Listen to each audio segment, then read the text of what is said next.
How do you know if you've never tried? That's the one question that changed everything. I ran a half marathon with very little training. Let's talk about how that went next. How do you know if you've never tried?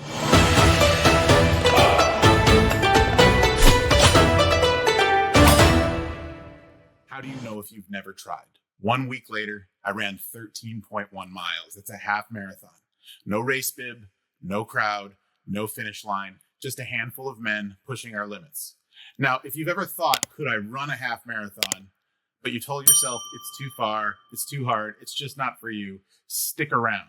Because today I'm going to take you through the story of my first half marathon, the leadership steps that I learned, and some actionable steps to help you push beyond your own limits, whether it's in running, leadership, or life. Welcome to the Balance Blade. Let's get into it. Every November and December, my fitness group, F3, runs a challenge, and I was named captain of one of our Reindeer Games teams. And I wasn't leading subordinates. I was leading peers. But most importantly, I wasn't just leading peers, I was leading fellow men. Now, I've trained students in peer leadership for a very long time, but these are high school students. These are younger students. But with men, you're talking about people 10 years, 20 years older than me and younger than me. And they're looking to me for leadership and guidance, but they're not looking to take orders from me.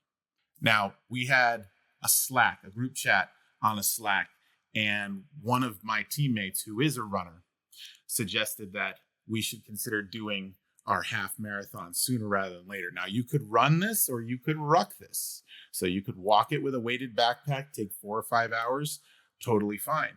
And they were suggesting, while the weather is nice, let's get it done, because it's big points for our team if we did that. Now, he was suggesting to run it. And my immediate response, I don't think I can do that. And a former captain and somebody who I picked for my team for this exact reason, because I knew that he would push me, because I knew that he was somebody that would help me get to another level. And he immediately called me out. He said, "How do you know that you can't do it? Have you ever tried?" And what was I going to say to that? Other than, well, I guess I'm in. And a week later, I found myself lacing up my new Brooks running shoes, about to attempt something I had no business doing. You see, to that point, I used to like to joke to people. I would say, I've ran 20 miles in the last 10 years, the last 20 years, and 19 and a half of them were in the last 3 weeks. So that was about the extent of my training, a few 3-mile runs here and there. But here's takeaway number 1. If you want others to push themselves, you have to go first.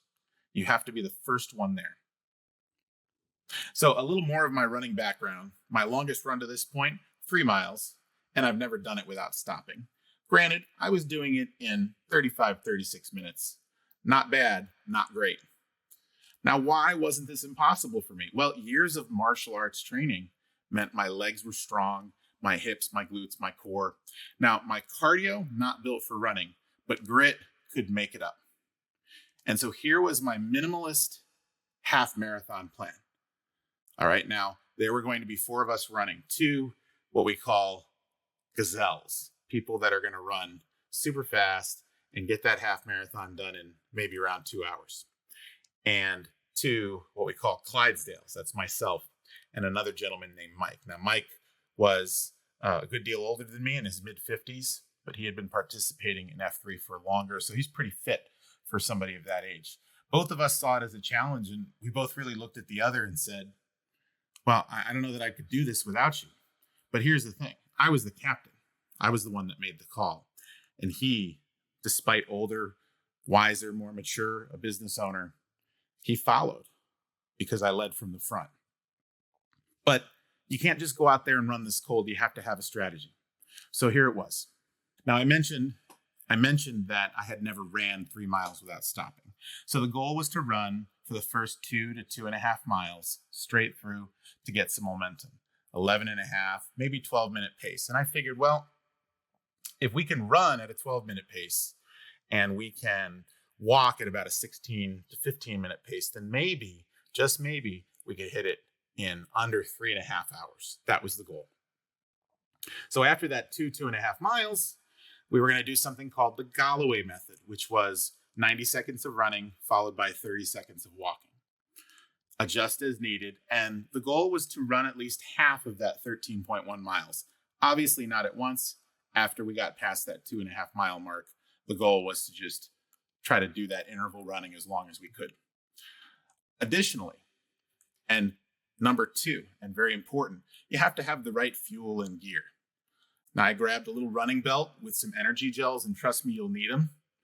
And I made sure I hydrated and ate properly in the days before.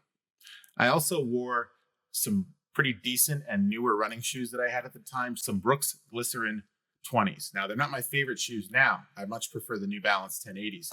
But at the time, that was my first real pair of running shoes. And as a big guy, it was very important that I protected my feet. Number 3, respect the mental battle. I knew miles about 8 through 10 would be the toughest. So keep reminding myself, one more step, one more mile. Now here's the next part. Takeaway number 2. You don't need perfect conditions to start. Just a plan and a willingness to adapt. Now that being said, the weather was pretty nice. But if you think you're not ready for longer runs, start small. Progress comes from effort, not perfection. Remember, I had some unique circumstances with my legs and my hips and my core being a bit stronger than the average non-runner. So let's talk about the run itself. So first off, the adrenaline hit hard. And anybody that's done a running race or any kind of competition knows that when you come right out of the gate, you're going to be going a little bit faster, a little bit harder than maybe you had intended. Now, this wasn't a race, but a little bit faster of a start than we should have. But I felt surprisingly good. I knew it wouldn't last, but it felt good. And sure enough, we made it to the 2.5 miles. And then from there on, we started doing our 90-30 Galloway. Now, I was running a little bit stronger than Mike, but we tried to stay together and help each other out and motivate each other. This was an out and back run.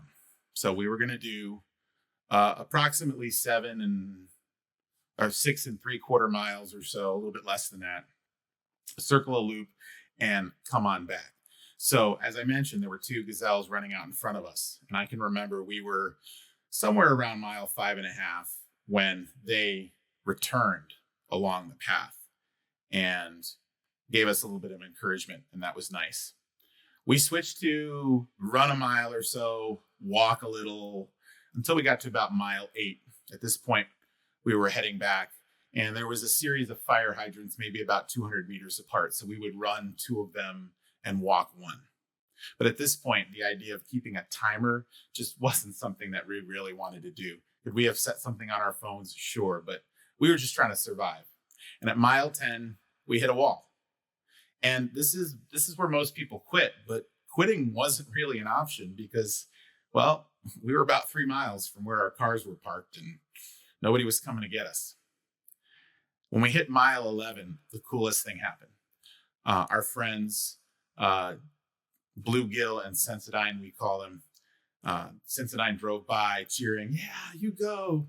And Bluegill stopped right about mile 12 and we had some water and just gave us a hug and some encouragement because, man, it was a really special moment at this point. Now, right around this mile 12, I realized that I could break 3 hours if I pushed. Now, remember, the goal had been 3.5, but 3 hours was looking pretty good. And right about that last mile, I pretty much sprinted. Now, 9-minute mile pace is not really a sprint, but at that time in my journey, it certainly was. And I got back to the end at 2 hours and 56 minutes. I had made that under 3 hours. And I did tell my teammate that I was going to be bolting out ahead. He didn't have it in him to do that fast run, but he made it in about 3 hours too. And I ran back to get him so that we could finish together. Now here's takeaway number 3 from this experience. You are stronger than you think. And your body will keep going if your mind lets it. If you ever hit a wall in running, in life, slow down, breathe, and then keep moving forward. So here are 3 leadership lessons and the 4th takeaway for you. Number 1, do hard things first. People follow actions, not words. When you step up and do the hard thing, it inspires others to push themselves. Number two, how do you know if you've never tried? We self-impose limits all the time. It sounded crazy that I could do this, and yet I did. And I'll show you the video that I made immediately after in a moment. The biggest barrier isn't physical. It's always right here. What you think into existence is what will happen. And you win by adapting, not just powering through. Leadership and endurance both require flexibility. I had to change the strategy mid-run, but that's how you finish strong.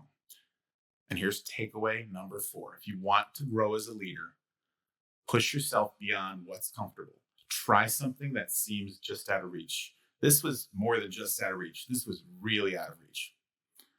So what's happening moving forward? Well, we're about a week out from April 12th, and I've got another 5K, and I'm going to run that in under 30 minutes. And at the end of May, I'm heading on down to Soldier Field. I'm going to run a 10K, and I'm going to try to run that in under an hour.